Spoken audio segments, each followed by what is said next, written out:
돌아가신 오카는 목사님이 쓰신 요한이 전한 복음이라는 책에 보니까 이런 얘기를 하십니다. 한 사람의 됨됨이를 보려면 그 사람이 떠날 때를 보면 안다라고 하는 그러한 말씀을 하십니다. 그러면서 본인이 아름다운 퇴장을 할 수 있도록 그렇게 중보 기도해 달라고 얘기하면서 자신도 세례 요한처럼 그렇게 아름다운 퇴장의 인물이 되게 달라고 기도 부탁하시는 것을 볼 수가 있습니다.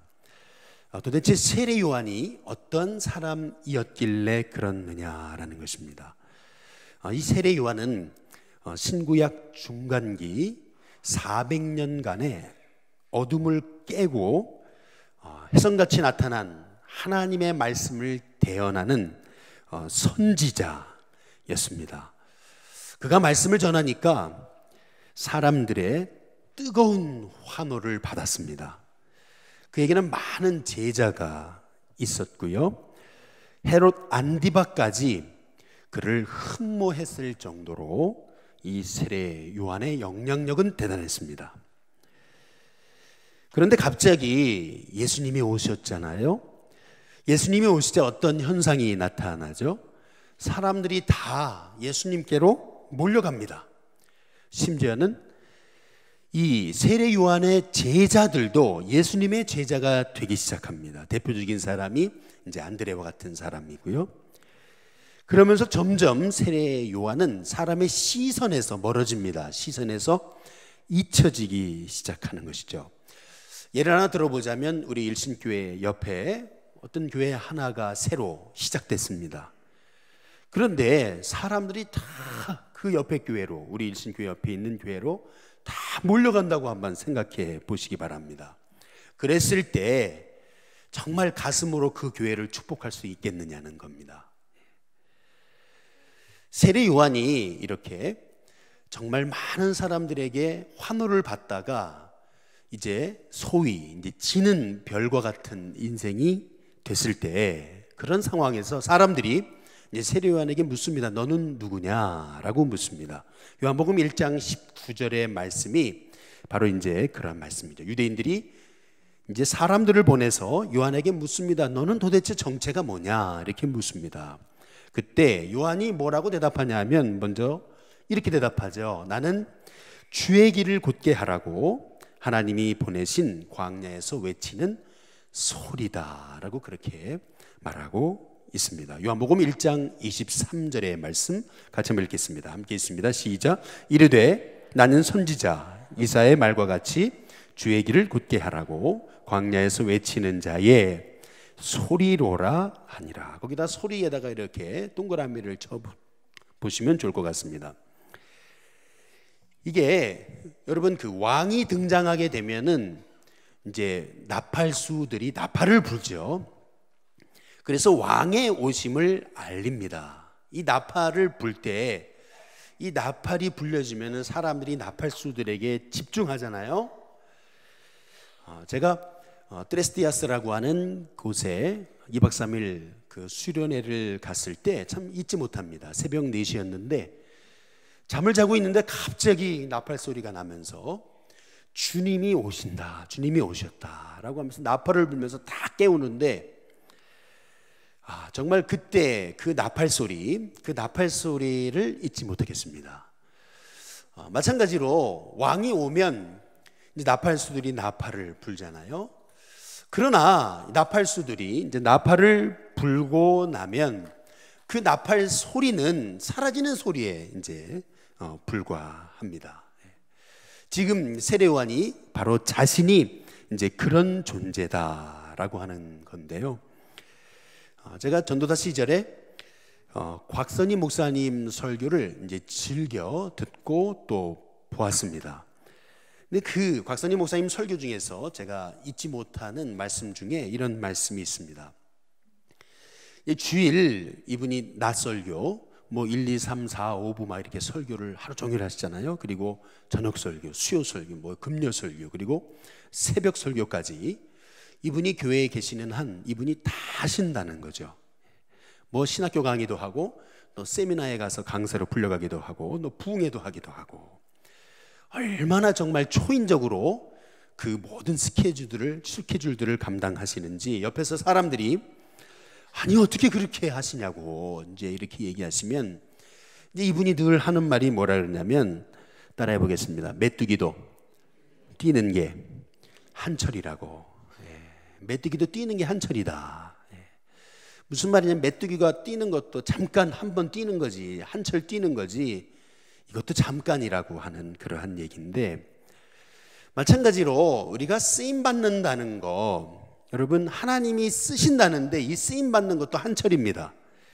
하나님이 쓰신다는데 뭐 힘들다, 못한다, 죽겠다, 여러분 그렇게 하지 말고 일할 수 없는 밤이 속히 온다라고 하는 사실을 생각한다면 하나님이 써주시는 것 그냥 감사하면서 눈 딱 감고 늘 감사하며 쓰임받는 것이 복된 인생이다라고 하는 것입니다.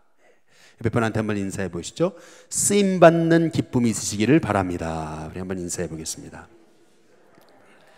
지금 그 세례 요한은 그런 얘기를 하는 것입니다. 자기는 태양을 가리키는 손이지 나는 태양이 아니다 라고 지금 얘기하고 있는 것입니다. 두 번째로 이 세례 요한의 유명한 말이 있지 않습니까? 나는 주님의 신발끈 풀기도 감당하지 못할 자다. 이제 그렇게 얘기하고 있습니다. 누가복음 3장 16절에 보니까 나는 그의 신발끈 풀기도 감당하지 못하겠노라. 이제 그렇게 말하고 있는 거거든요. 당시의 종들은요, 주인의 신발끈을 풀어드리고 또 메고 이제 그렇게 했었습니다. 그런데 지금 세례 요한은 자기는 내 주님의 이 신발끈 풀기도 감당하지 못할 사람이다. 이게 무슨 말이냐면 자신은 노예보다 더 부족한 사람이다 라고 그렇게 이제 말하고 있는 겁니다. 철저히 이제 자기를 낮추는 것을 이제 볼 수가 있는데요. 우리는 이 세례 요한의 모습을 통해서 한번 따라해 보겠습니다. 겸손의 삶. 이 겸손의 삶을 우리가 볼 수 있는 겁니다. 사람들이 그렇게 환호하고 당신이 혹시 메시아 아니냐, 당신이 혹시 엘리야 아니냐라고 하는 그러한 칭호를 받을 때 나는 내 주님의 신발끈 풀기도 감당하지 못할 자다라고 이 고백하는 이 겸손함, 이러한 겸손함이 저와 여러분 가운데 있었으면 좋겠습니다. 그리고 세례 요한의 마지막 세 번째 유명한 고백, 그것은 우리가 신앙생활하면서 우리가 잊지 말아야 될 그런 고백인데요. 그는 흥하여겠고 나는 쇠하여야 하리라. 여러분 이 고백이 저와 여러분의 고백이 됐으면 좋겠습니다. 우리 요한복음 3장 30절 우리 한번 같이 읽겠습니다. 함께 읽습니다. 시작. 그는 흥하여겠고 나는 쇠하여야 하리라 하니라. 바로 우리 주님을 끊임없이 높였던 이 세례 요한의 모습을 통해서 주님이 높아지고 나는 끊임없이 주님의 옷자락 뒤에 감춰지기를 원했던 그런 이 세례 요한의 마음이 우리에게 필요하다는 것입니다. 우리는 신앙생활하면서 우리는 종종 이제 사람들이 나를 좀 안 알아준다고, 사람들이 나 이렇게 열심히 봉사하고 섬기는데도 안 알아준다고 말이죠. 이렇게 서운해하는 분들이 있습니다. 이제 간혹 뭐 여기 계신 분들 중에 안 계실 텐데 이렇게 당회를 하잖아요. 12월 첫째 주 당회를 하는데 이제 뭐 권사님도 뽑고 이제 장로님도 뽑잖아요. 그런데 사람들이 날 안 알아준다고 이제 그런 분들이 종종 있습니다. 그런데 여기 세례 요한은 철저히 예수님 뒤에 자신은 감춰지고 예수님이 정말 흥하여겠고 나는 쇠어야 하리라. 이것이 마땅하다라고 이렇게 고백하는 이 세례 요한의 믿음, 이것이 진짜 믿음이고 이것이 진짜 신앙이 아니겠는가라고 하는 생각을 갖는 것입니다. 옛날에 우리 한국교회 어려울 때 교회가 어렵다 보니까 성도들이 어렵다 보니까 목사님도 어려웠잖아요. 뭐 목사님이 이렇게 쌀이 없어서 드실 게 없어가지고 며칠을 굶기도 하고 하셨잖아요. 그러면 이제 성도들이 말이죠, 목사님 굶으시는 거 알고 정말 이름도 없이 빛도 없이 말이죠, 누가 갖다 놨는지 모르게 이렇게 목사님 댁 앞에다가 이제 쌀 이제 조그만 거 갖다 놓기도 하고 뭐 이렇게 갖다 놓는단 말이죠. 그러면은 누가 갖다 뒀는지는 모르겠는데 그 갖다 준 그 쌀을 보면서 그렇게 눈물 흘리면서 하나님 앞에 감사했던 그런 목사님들의 그 간증이 있지 않습니까?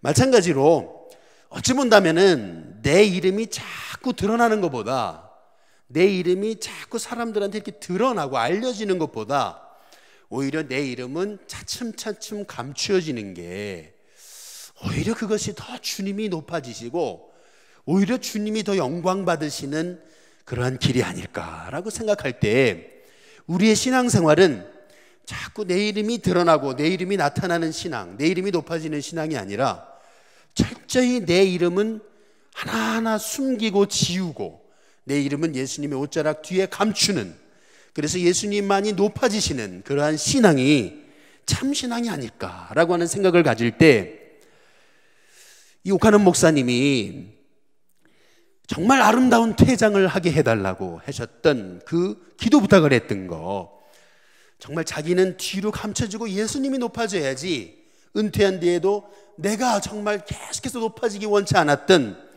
참 정말 그 주님의 마음을 가진 세례요한의 마음을 갖게 해달라고 기도해달라고 했던 것이 제게는 이 요한복음 강해를 준비하면서 참 은혜가 됐던 것입니다. 그렇다면 이 세례요한이 이런 겸손의 삶을, 예수님을 높이는 삶을 살 수 있었던 원인이 어디 있었을까라고 하는 것입니다. 먼저 첫 번째는 이 세례요한은 독생자의 영광을 본 사람이었기 때문에 그렇습니다. 우리 요한복음 1장 우리 32절을 보시면 같이 한번 읽겠습니다. 함께 읽습니다. 시작. 요한이 또 증언하여 이르되 내가 보매 성령이 비둘기같이 하늘로부터 내려와 그의 위에 머물렀더라. 여기 보면 내가 보매 그랬거든요. 따라해 보겠습니다. 내가 보매. 뭘 봤죠? 바로 성령님이 비둘기같이 하늘에서부터 내려와서 예수님 위에 머무르는 그런 주님의 영광을 이 세례요한이 보잖아요. 그 영광을 본 사람은 어떻게 자기가 예수님보다 앞세울 수 있습니까? 예수님이 높아지시고 예수님이 드러나야죠. 정말 주님의 영광을 본 사람은 끊임없이 자기를 지우고 자기를 낮추고 끊임없이 내 삶을 통해서 예수님이 높아지시는 삶을 살 수밖에 없다는 것을 우리는 이 말씀을 통해서 알 수가 있습니다. 저는 중학교 3학년 때 목회자가 되기로 서원을 했습니다. 그리고 오로지 목회자가 되는 길로 지금까지 와 있습니다. 그런데 저희 형은 아니었습니다. 저희 형은 전혀 목회의 뜻이 없었습니다. 목회한다고 하지도 않았습니다. 그런데 고등학교 3학년 때 말이죠, 갑자기 성령 체험을 하고 그리고 나서 턴을 해가지고 신학교에 들어가게 됩니다. 얼마나 하나님의 은혜를 받았든지 제가 아직도 잊지 못하는 얘기가 있어요. 그게 뭐냐면, 제가 형이 대학교 들어갈 때면 저는 조금 더 밑이었으니까, 중학생 때였으니까. 근데 제가 저희 형한테 들었던 얘기 중에 잊지 못하는 게 있습니다. 아직도. 그게 뭐냐면, 어제 예배를 드리는데 여기 십자가 밑에 두 천사가 다 이렇게 서 있는 거를 봤다고 그런 얘기를 해요. 근데 저는 어린 제가 또 제가 그런 어떤 그런 체험을 이제 해보지 못했을 때 저 형이 두 천사가 예배드리는데 다 주님께 영광 돌리는 그 모습을 봤다고 그런 얘기를 하는데, 야, 참 신기하기도 하고 정말일까 이런 생각이 들기도 하고 그런 참 마음에 굉장히 충격을 받았을 때가 있었습니다. 결혼을 하게 되기 위해서 한 1년간 매일 밤마다 교회에 가서 철야 기도를 하는데, 저희 형은 1년 동안 매일 교회에서 살았습니다. 그런데 매일 저녁에 가서 철야 기도를 하는데, 맞선을 보러 갔다가 너무나 놀란 것은 바로 전날 하나님 앞에 기도 중에 그 맞선을 보게 될 그 여성을 하나님께서 미리 전날 기도하다가 성전에서 잠들었는데 하나님께서 보여주신 그 여자를 그 다음날 충주까지 내려갔다가 거기서 탁 만나는 순간, 이 사람이구나 라고 하는 것을 하나님께서 보여주시더라는 거죠. 지금 저희 형수님입니다. 할렐루야. 믿거나 말거나입니다. 그런데 여러분, 주의 영광을 받기 때문에, 주의 영광을 본 사람들은 정말 내 것을 내려놓을 수 있습니다. 다 내려놓을 수 있어요. 다 내려놓고 참 일본으로 탁 떠나는 모습을 보면서 저는 그렇습니다. 주의 영광을 보는 사람은 자기 걸 내려놓을 수 있습니다. 자기를 내려놓을 수 있어요. 그리고 정말 주님만이 높아지기를 원하는 사람, 바로 세례요한 같이 주님의 영광을 본 사람입니다. 옆에 분한테 한번 인사해 보시죠. 주님의 영광을 보시기 바랍니다. 우리 한번 같이 인사해 보겠습니다. 두 번째로 이 세례 요한은 나는 하나님이 보내신 자다라는 확신이 있었습니다. 한번 따라해 보겠습니다. 나는 하나님이 보내신 자다. 다시 한번 가슴에 손을 얹고 다시 한번 따라해 보겠습니다. 나는 하나님이 보내셨습니다. 옆에 분한테 한 번 더 인사해 보겠습니다. 하나님이 보내신 분이시 맞군요. 한번 인사해 보시기 바랍니다. 요한복음 우리 3장 26절에 보시면은 사람들이 요한에게 가서 말하죠. 끝에 부분에 보니까 사람이 다 그에게로 가더이다. 무슨 말이냐면 사람들이 다 예수님께로 향하고 있습니다. 이제 이 얘기입니다. 그때 세례 요한이 했던 말이 뭐냐면 요한복음 3장 30절에 같이 한번 읽겠습니다. 함께 읽습니다. 시작. 그는 흥하여야겠고 나는 쇠하여야 하리라 하니라. 사람들이 다 세례 요한에게 향하고 있습니다. 그때 세례 요한이 했던 말, 아니 어떻게 사람들이 날 버리고 저 예수님께로 갈 수 있냐고, 그럼 난 뭐냐고 이제 그러지 않았습니다. 오히려 주님은 흥하셔야겠고 나는 사라져야 되겠다, 그렇게 고백하고 있습니다. 이렇게 고백할 수밖에 없었던 그 이유는 요한복음 거기 3장 28절 한번 보시죠. 거기 3장 28절 그 계속 그 말씀 가운데 나오는 말씀입니다. 요한복음 3장 28절 같이 있습니다. 시작. 내가 말한 바 나는 그리스도가 아니요 그의 앞에 뭐죠? 보내심을 받은 자라고 한 것을 증언할 자는 너희니라. 나는, 거기 잘 보시죠. 나는 그의 앞에 보내심을 받은 자다. 이제 그렇게 이 요한이 말하고 있는 것을 우리가 보게 될 때 저와 여러분에게 있어야 될 믿음의 고백, 그것은 나는 하나님 보내셨다, 하나님 보냄받은 사람이다 라는 그런 고백이 저와 여러분에게 필요한 줄로 믿습니다. 요새 뭐 중국과 우리나라의 그 외교 그 문제로 관심이 집중되고 있지 않습니까? 대통령이 나라의 외교 문제를 풀기 위해서 대사를 보내잖아요. 대사는 누굽니까? 보냄받은 사람입니다. 누가 보냈어요? 대통령이 보냈습니다. 대사는 대통령의 일을 대신하는 사람입니다. 그런데 대사가 자기가 대통령인 척 대통령 행세를 한다. 참 이거는 참 어찌 본다면은 어처구니 없는 일이죠. 대사는 보냄받은 자다. 이제 그렇게 말씀을 드렸습니다. 따라서 대사는 보내신 분의 명령을 수행하는 것이 대사의 사명입니다. 보내신 분의 명령을 수행하는 것 마찬가지입니다. 저와 여러분도 마찬가지입니다. 하나님이 저 윤동규 목사라는 사람을 하나님이 보내셨습니다. 보내신 분이 하나님이십니다. 그래서 제가 할 일은 뭐냐 하면 하나님이 시키신 일을 하는 것입니다.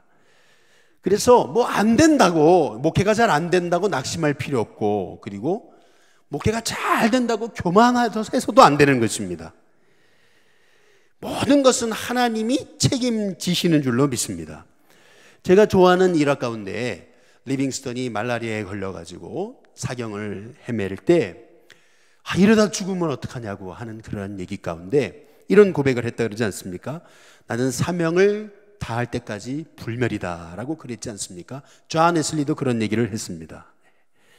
무슨 말이죠? 주님이 나를 보내셨으니 주님이 이루실 것이고 주님의 사명을 감당하기 전까지는 하나님 불러가지 않으실 거다 라고 하는 그 믿음, 하나님 부르셨으니 하나님이 살려주시고 하나님이 책임지실 것이다 라고 하는 이 믿음, 저와 여러분 가운데 있게 될 수 있기를 주님의 이름으로 축복합니다.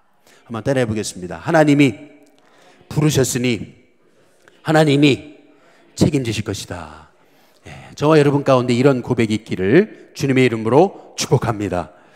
마지막 세 번째로 이 세례 요한은 자신의 사명을 알았기 때문에 자신은 낮추고 주님을 높이는 참 겸손, 바로 참 예수님을 높이는 그러한 삶을 살았던 것을 알 수가 있습니다. 요한복음 1장 6절에 보시면 하나님께로부터, 그 다음 뭐죠? 여기 보면 보내심을 받은 사람, 그의 이름은 요한이다 라고 그렇게 말씀하고 있습니다. 한번 거기다가 요한에다가 여러분의 이름을 넣어서 한번 같이 읽어보겠습니다. 같이 있습니다. 시작. 하나님께로부터 보내심을 받은 사람이 있으니 그의 이름은, 그 다음 뭐요? 여러분의 이름을 넣어서 뭐라고요? 윤동규라. 저 이름만 들리네. 할렐루야. 하나님께로부터 나는 보내심을 받았습니다. 우리 홍지희 사모님 오셨다 가시고 매주 월요일 날 전화를 하세요. 전화를 하시는데 뭐라 그러시냐면은 전도팔찌를 어떻게 사용해야 된다 그러시면서 사용법, 그거를 또 한참 설명을 하세요. 그리고 또 전도지 주시고 가셨거든요. 또 전도지 그거 또 어떻게 사용해야 되는 거, 또 그 기성용 선수에 대해서 얘기하려고 준비하고 왔는데 기성용 선수에 대한 얘기는 한 얘기도 못했다는 거예요. 그래가지고 그 기성용 선수 어머니가, 부모님이 그 교회 권사님이시잖아요. 그래서 권사님한테 전화를 걸어가지고 우리 조카 사위가 기성용 그 간증을 듣고 싶다는데 일심교회에서 초청하면 무조건 가라고 그러셨다는 거예요. 할렐루야. 알겠다고 그냥 무조건 그렇게 대답하고 말았는데, 저는 월요일마다 이렇게 전화하시는 모습을 보면서 제가 느낀 건 그것입니다. 아, 이분께는 전도가 사명이구나. 자신을 불태워 사명을 감당하는 그 모습이 참 도전이 됐습니다. 여기 보시면은 요한복음 1장 여기 7절에 보시면은 보냄받은 요한이 받은 사명이 뭐죠? 거기 7절 거기 그가 뭐하러 왔다고요? 증언하러 왔다. 곧 빛에 대하여, 그 다음 뭐죠? 증언하고, 그렇게 말하고 있습니다. 그 다음에 8절에 또 보시기 바랍니다. 8절에 보면 그는 이 빛이 아니요 이 빛에 대하여 뭐하러 온 자라고요? 증언하러 온 자다. 요한복음 1장 15절에 보면은 요한이 예수님에 대하여, 그 다음 뭐죠? 증언하여 외쳐 이르되 라고 그렇게 말씀하고 있습니다. 요한복음 1장에만 보시면 증언이라는 단어가 계속 나옵니다. 증언하러 왔으니, 증언하고, 증언하러 온 자라, 증언하여 외쳐 이르되. 다시 말하면 오늘 이 말씀을 통해서 우리가 알 수 있는 것은 바로 요한의 사명, 그것은 예수님을 증언하는 것이었음을 알 수가 있습니다. 저와 여러분에게도 예수님을 증언하는 것이 사명이 될 수 있게 되기를 주님의 이름으로 축복합니다. 요한복음 1장 29절에 보시면은 요한이 어떻게 증언합니까? 같이 읽습니다. 함께 읽습니다. 시작. 이튿날 요한이 예수께서 자기에게 나오심을 보고 이르되, 그 다음 뭐죠? 보라, 세상 죄를 지고 가는 하나님의 어린 양이로다.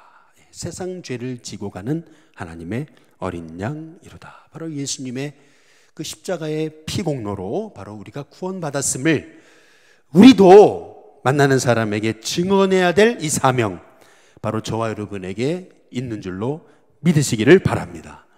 한번 옆에 분한테 인사하시죠. 예수님 전하며 사시기 바랍니다. 우리 한번 인사해 보겠습니다. 오늘 우리 수요일날이라서 늘 푸른 학교를 했잖아요. 오늘 아침에 우리 박세롬 전사님 우리 어르신들께 복음을 설명하며 또 복음을 전하셨는데 참 은혜를 많이 받았습니다.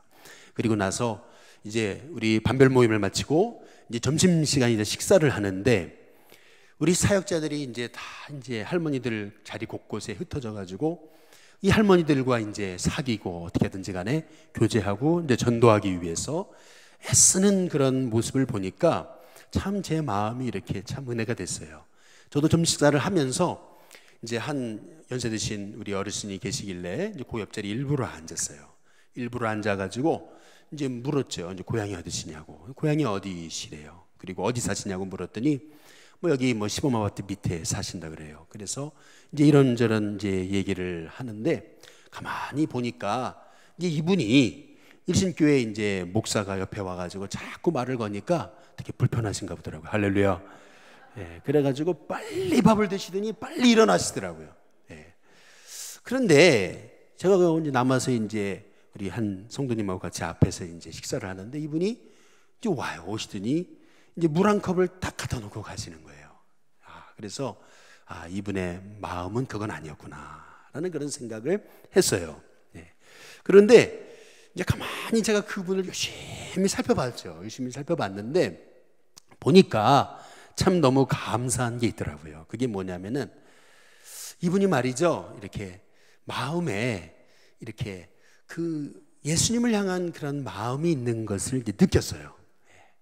우리 목회자 한 분 한 분 이렇게 이제 인사하고 이렇게 가시는 모습을 보면서 그냥 빨리 이제 가셔도 되는데 그게 아니라 이분하고도 인사하고 저분하고도 인사하고 막 이렇게 인사하는데 우리 권사님 한 분이 오셔가지고 꼭 예수님 믿고 이번 주 교회 오시라고 또 우리 또 권사님 다른 분이 예수님 믿고 교회 오시라고 우리 사역자분이 또 예수님 믿고 교회 오시라고 한 말씀 다 이렇게 전해주시는데 이분이 꼭 오겠습니다. 이제 그러면서 나가시는 그 얼굴을 보면서 이제 제가 느낀 게 있어요. 그게 뭐냐면은 이제 얼굴이 굉장히 이렇게 밝고 평안하고 기뻐 보이시는 그러한 느낌을 제가 받았습니다. 제가 그때 그분의 얼굴을 보면서 제가 느낀 것은 전도는 저렇게 영혼의 그 마음에 기쁨을 줄 수 있구나라고 하는 그런 생각을 새삼 하게 됐습니다. 그러면서 제가 하게 된 것은 한번 따라해 보겠습니다. 하나님이 예비하신 영혼이 있다. 하나님이 예비하신 영혼이 있다라고 하는 것을 오늘 다시 한번 깨닫고 은혜 받는 시간이었습니다. 바라기는 우리 일순교회 성도님들 세례 요한처럼 여러분의 사명, 그 사명이 무엇일까? 결국 그것은 복음을 전하는 일임을 깨닫고 저와 여러분이 생명 살리는데 여러분의 삶의 방향에 맞춰질 수 있게 되기를 주님의 이름으로 축복합니다. 생명을 살리고 생명을 구원하는 일이라면 내 이름이 조금 낮아지고 또 내 이름이 지워지고 내 이름이 가려지면 좀 어떻습니까? 주님의 이름만이 높아지시고 바로 주님의 이름만이 증거되는 그 기쁨을 보는 삶, 그것이 바로 저와 여러분의 기쁨이 되어야 되지 않을까라고 하는 생각을 갖습니다. 바로 저와 여러분의 마음에 주님의 영광을 받다면, 그리고 나는 하나님의 보내심을 받은 사람이다 라고 하는 확신이 있다면, 그리고 여러분이 정말 사명을 발견한 사람이라면 여러분을 통해서 끊임없이 예수님이 높아지시는 것이 저와 여러분의 소망이요, 인생의 목적이요, 삶의 이유가 돼서 여러분을 통해서 끊임없이 예수님이 높아지시는 은혜가 있게 되기를 주님의 이름으로 축복합니다.